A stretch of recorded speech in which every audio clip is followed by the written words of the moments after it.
और मैं बता दूँ यहाँ पर आपका जो क्वेश्चन है यानी कि जो फाइनल एग्ज़ाम है वो आपका मॉडल से ही सबसे ज़्यादा पूछा जाता है। तो आपको एक तरह से रिवीजन भी करना है और जिनको नहीं मिला है तो उसका भी रिवाइज होते चलेगा। तो पहले तो आपको रीडिंग स्किल मिलता है, पहले आपको रीडिंग स्किल से यानी कि पैसेज से करना है और यहाँ पर आपका 10 मार्क्स का पूछा जाता है। तो चलिए यहाँ पर देखते हैं कि इसमें क्या बोला है कि read the passage and carefully and answer and any 5 the flowing questions, यानी कि कोई 5 प्रश्न हमें देने होंगे जो 10 मार्क्स का है। ओके, तो जैसे यहाँ पर बोला Japan is a country of island which are content to each other, ठीक है।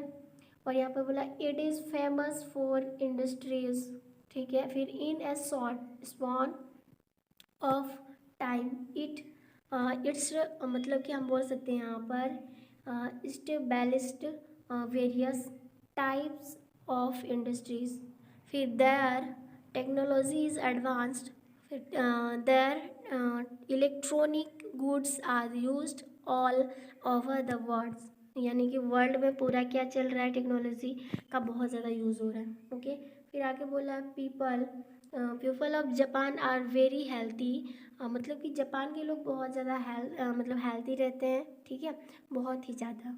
उनका एजेस भी बहुत मतलब कि क्या होता है भारतीय की तुलना में अदर कंट्रीज़ की तुलना में काफ़ी उनका एजेस जो है काफ़ी लंबे तक चलते हैं। They like to take organic grinds and यहाँ पर बैलेंसेड डीड, मतलब कि उन लोगों को बहुत ज़्यादा बैलेंसेड होते हैं और they are very laborious and hard working, वहाँ के लोग सबसे ज़्यादा मेहनती और बहुत ज़्यादा हार्ड वर्किंग भी करते हैं। दे डोंट वेस्ट देयर यहाँ पे बोल सकते हैं प्रीशियस टाइम्स, वो कभी भी टाइम को बर्बाद नहीं करते हैं। They like to help is other, ठीक है। Japanese have a lot of interest in computer games, they have developed games like Pokemon, या फिर हमसे कह सकते हैं कॉन्ट्रा विस और यहाँ पे favourite among Indian children to.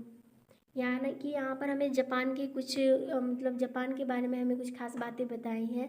यहाँ के लोग काफ़ी मतलब कि हेल्थी रहते हैं, केयरफुली रहते हैं, ठीक है, और मतलब बहुत ज़्यादा मेहनती और हार्ड वर्किंग के होते हैं, ठीक है। यह Japan is also called the land of rising sun, यानी कि सबसे पहले जापान में मतलब ये आप ही कह सकते हैं कि जापान जो है उगता हुआ सूरज भी कहा जाता है, ठीक है। इस लैंड का उगता हुआ सूरज भी होगा मतलब कहा जाता है because it is the eastern countries, यानी कि सबसे ईस्ट में होने मतलब कि पूर्वी कंट्री है, एक तरह से हम कहेंगे, ठीक है। ऑन द ग्लोब, यानी कि पूरी दुनिया में से पूर्व में स्थित है।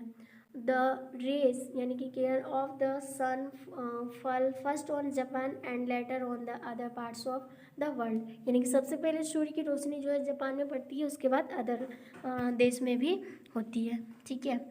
और नेक्स्ट क्वेश्चन है, जैसे यहाँ पर 5 नंबर क्वेश्चन पूछा है कि which countries is now as the country of Iceland, यानी कि किसको कहा जाता है इजलैंड। तो ये हो जाएगा Japan is country is island, क्योंकि यहाँ पर हमें पैसेज में हमने पढ़ चुका था।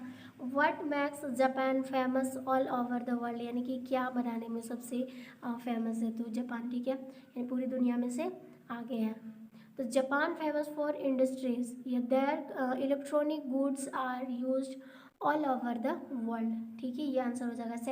थर्ड नंबर क्वेश्चन है mention any two qualities of Japanese, यानी कि क्या क्या मेंशन है उनके टू क्वालिटीज़ को लिखना है।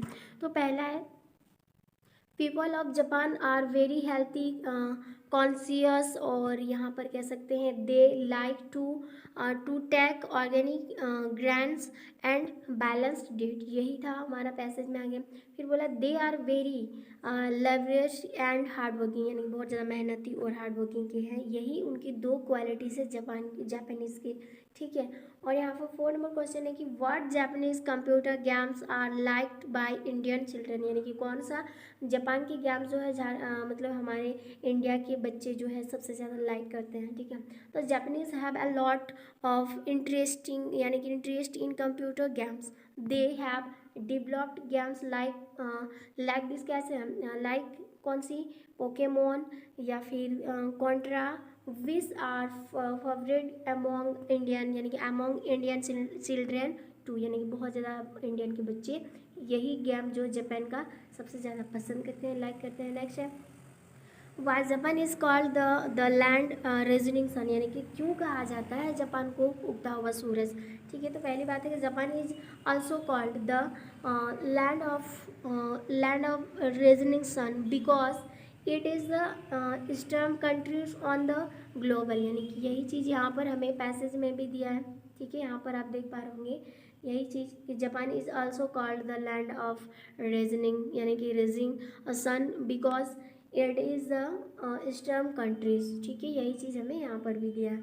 ठीक है, उसके बाद आगे क्या बोला है, और बोला है यहाँ पर the rays of the sun fall first on Japan and later on the other, यानी कि अदर पार्ट्स ऑफ वर्ल्ड, यानी कि सबसे पहले सूर्य की रोशनी यहीं पे पड़ती है, उसके बाद अदर कंट्रीज में होता है। ठीक है, नेक्स्ट है use the following words to make a meaningful sentence, यानी इसका सेंटेंस का मीनिंग क्या होगा, यानी इसका मीनिंगफुल सेंटेंस क्या होगा। ठीक है, तो यहाँ पर होगा फेवरेट, फेवरेट का क्या मीनिंग होगा, यहाँ पर सी टॉफेड इन ऑल फेवरेट सब्जेक्ट, यानी कि ये होगा इसका, और यहाँ पे प्रीवियस मतलब कि प्रीसियस, तो यहाँ पर हो जाएगा good health is man's most precious, यानी कि ओ सीजन। ठीक है, और नेक्स्ट क्वेश्चन है 7 नंबर क्वेश्चन है, किसमें बोला है choose the synonym for well now from the essays, यानी इस पैसेज का मतलब कि सेनिवन वन मतलब कि सेनी वन क्या होगा। ठीक है, तो ये हो जाएगा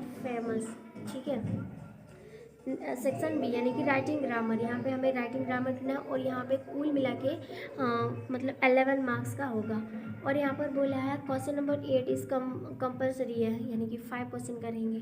तो यहाँ पर सबसे पहले बोला है कि 8 नंबर में write an application to the head master, यानी एप्लीकेशन को हेड मास्टर को लिखना of your school requesting him to help you from the poor boys fund, यानी कि गरीब बच्चों को क्या गरीब लड़का का कुछ हेल्प करे, इसके लिए आपको हेडमास्टर को पत्र लिखना है। तो सबसे पहले आंसर में क्या करेंगे टू, उसके बाद द हेडमास्टर, इसके नीचे नीचे। ठीक है, और यहाँ पर आपका अपना विद्यालय का नाम लिखेंगे, जो भी आपका स्कूल है उसका नाम लिखेंगे, जैसे यहाँ पर ST Joseph's high school Garhwa दिया है। ठीक है, आप अपने हिसाब से देंगे, और आपकी इस तारीख का एग्ज़ाम है आपका, उस तारीख को देना है। यहाँ पर जैसे यह 16 जून जो है 2022 दिया। तो सब्जेक्ट किस बारे में, तो regarding help from the poor boys fund, यानी इसके बारे में ही हमें लिखना है। तो सबसे पहले लिखेंगे सर, उसके बाद कोमा, फिर with due respect I beg to submit that I am poor student of class 10 of your school, मतलब यहाँ पर मैं रिस्पेक्ट के साथ आपको बताना चाहता हूँ मैं एक गरीब स्टूडेंट हूँ और ये क्लास 10 आपके विद्यालय का हूँ। My father can not afford to meet the expense of my education and so I am enjoying full free students here, यानी कि यहाँ पर मेरे पापा जो है बहुत ज़्यादा गरीब है, ऐसे में मैं ये सब नहीं कर पाऊँगा अगर आप हमारे फाउंड को माफ़ नहीं करोगे तो। ठीक है, फिर I can not also afford to buy books and therefore request you to grant me a sum of कितना यहाँ पर दिया है 600 from the poor boys fund to enable me to purchase books, यानी कि 600 यहाँ पर दिया है। ठीक है, परचेस करने बुक्स परचेस करने के लिए। For this act of kindness I shall ever remain grateful to you. उसके बाद यहाँ पर लिखना है योर मोस्ट ओबीडेंट पीपुल, उसके बाद लिखना है यहाँ पर आपका नाम, जैसे यहाँ पर दिया है दाऊद लग रहा, तो आप अपना लिखेंगे क्लास 10 और रोल नंबर आपका जो भी है और किस सेक्शन से है वो भी आपको लिखना है।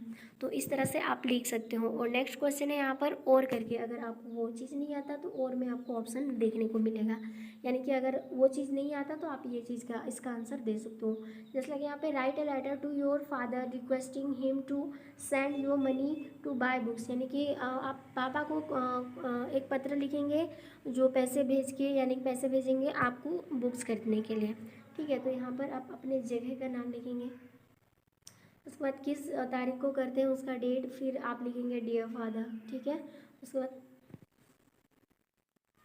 उसके बाद लिखेंगे I am glad to receive your kind letter today after a long silence, मतलब मुझे अभी पत्र आपका जो है रिसीव हुआ है। फिर I am happy to know from your letter that you, मतलब मुझे बहुत खुशी हुई आपके लेटर। इसके आगे are required will having sound healthy, मतलब कि बहुत यहाँ पर आपका पत्र जो मुझे मिला और पत्र मिलकर मुझे खुशी हुई। I am doing well here with my studies, ठीक है, मैं अपनी स्टडी करते जा रही हूँ, ठीक है, दोस्तों के साथ यहाँ मैं करने वाली हूँ। फिर यहाँ पर I am in urgent need of some books and copies, मुझे बहुत ज़्यादा ज़रूरी है कॉपी और बुक्स खरीदना है, ठीक है। I am unable to progress properly in absence, यानी कि एब्सेंस ऑफ 10 बुक्स, यानी बुक्स को खरीदने के लिए कुछ पैसे चाहिए। Some time I back behind in comparison to my friend, मुझे कंपेरिजन करना है फ्रेंड के साथ। I therefore request you to send some money so that I am purchase my required books and copies, मुझे आप पैसे भेजोगे तो मैं अपने हिसाब से किताब जो है किताब और कॉपी खरीद लूँ। I am waiting for positive response from you with best wishes, यानी कि मैं आपका वेट कर रही हूँ, हो सके तो आप पॉजिटिव ही रिप्लाई देंगे, रिस्पॉन्स देंगे, और एक तरह से विश्वास के साथ यहाँ पर मैं आपको विशेष करते रहूँगा। फिर यहाँ पर हो जाएगा योर लविंग सॉन, यानी कि आपका प्यारे पुत्र, ऐसा भी लगा सकते हैं। यहाँ पे विकास दिया, आप अपने करना, फिर यहाँ पे एड्रेस अपना लिख देना, ठीक है, कहाँ पर है। नेक्स्ट क्वेश्चन है, जैसे यहाँ पर थर्ड नंबर सेक्शन में बोला इसमें आंसर एनी टू, यानी कि 2 क्वेश्चन का हमें आंसर देने होंगे जो 6 मार्क्स का है, ठीक है, यानी 3 मार्क्स का है। तो right a paragraph on the important of health या मॉर्निंग वॉक, यानी कि हमें क्या करना है, एक पैराग्राफ को लिखना है जो हेल्थ जो है कितना इंपॉर्टेंट है इसको लिखना है। तो सबसे पहले लिखेंगे इम्पोर्टेंस ऑफ हेल्थ, यानी हेल्थ जो इम्पोर्टेंस क्यों है। तो यहाँ पर है health is the most valuable asset of human life, यानी कि हमारे जीवन में जो है बहुत ज़्यादा हेल्थ होना ज़रूरी है। A man can not lead A happy and prosperous life, यानी कि इफ़ ही इज सिक, यानी वो कमज़ोर होते जा रहे हैं। It is say that wealth is lost, something is lost, but health is lost, everything is lost, यानी अगर हेल्थ को आपने खो दिया तो सारी चीज़ें खो दूँगी। There would be no mental space, ठीक है। फिर this would be a suitable black on, यानी कि block on the path of his progress. फिर we can work hard only we are healthy, so the success of the life depends on good and sound health, यानी कि sound health. फिर to preserve health we have to follow correcting rules which would enable us to keep our body and mind strong. Truly said health is wealth, इसीलिए कहा गया health is wealth, ठीक है। उसके बाद अगर आप नहीं जानते तो ये वाला मॉर्निंग वर्क आप कर सकते हो। मॉर्निंग वर्क आप कैसे करेंगे, जैसे walking is a good exercise, ठीक है, गुड एक्सरसाइज है। Every one can do it easily, यानी हर कोई ये कर सकता है।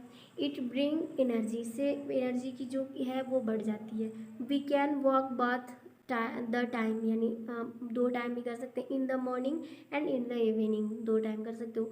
Morning walk is the better, यानी इवनिंग में से मॉर्निंग वर्क जो है सबसे ज़्यादा बेटर होता है। ऑफ द टू, यानी कि दोनों में से मॉर्निंग वाला बेटर होता है। Evening work is also very useful, ये यूज़फुल के लिए होता है वैसे हमें इसको, और इवनिंग को अगर करेंगे तो it is a very good habit for this every one has to get a very early in the morning, ये सब अगर करना है तो बहुत जल्दी सुबह भी उठने होंगे और इससे में बहुत ज़्यादा हमें लाभ भी होंगे, यानी प्रॉफिट होंगे। He soon starts for the bank of river, a canal or a pond, यानी ये सब जो है ना बहुत अच्छी चीज जगह जगह पर करनी चाहिए। He many go to a green locality of town, there he gets fresh air, यानी बहुत अच्छी हवा यानी फ्रेश हवा मिलेंगी। He see sees the sun rise, the they are very useful to health. His mind gets fresh, यानी कि mind सब अगर करेंगे तो माइंड सब फ्री हो जाता है। He can walk very specially full all day long. Working cats, working cats you us nothing. We many work with our friends. Everything work also brings sound sleep in the night. आप बहुत अच्छे तरीके से सो भी सकते हैं अगर आप वॉक करते हो तो रात को, ठीक है।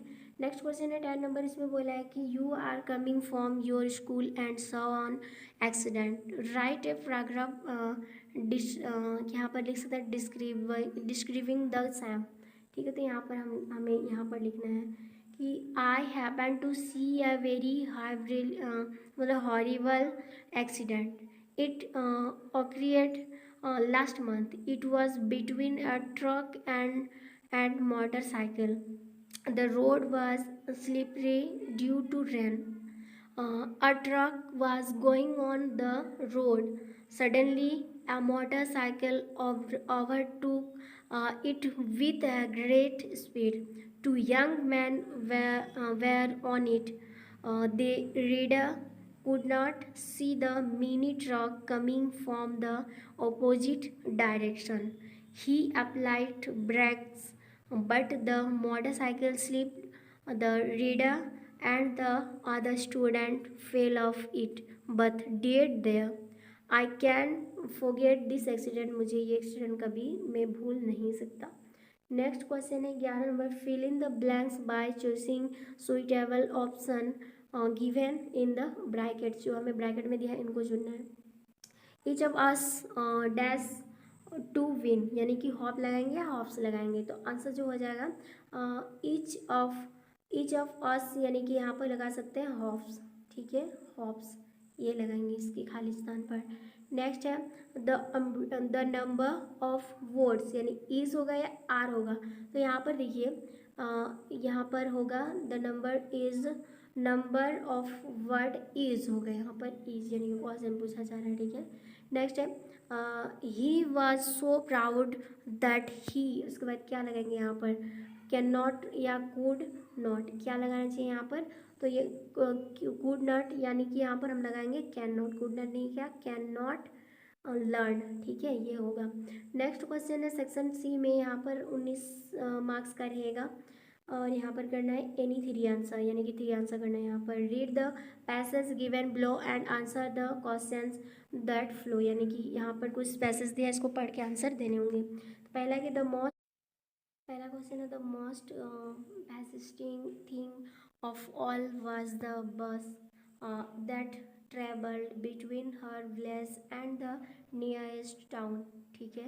एक बस चलती थी गांव और एक उसके करीबी शहर के बीच। It passes through her street is hour once going to the town and once coming back, बाजार जाता था फिर आता था।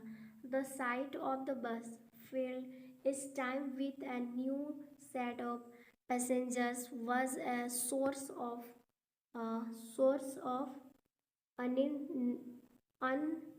अनएंडिंग जॉय फॉर वैली, ठीक है।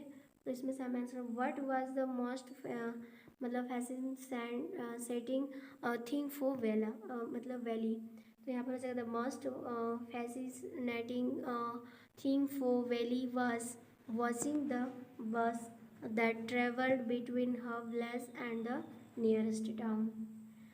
नेक्स्ट क्वेश्चन है व्हाट वाज, यानी कि what was the favourite pass time for valley, तो valleys favourite pass time was the standing in the in the front doorway of her house and watching what was happening in the street outside.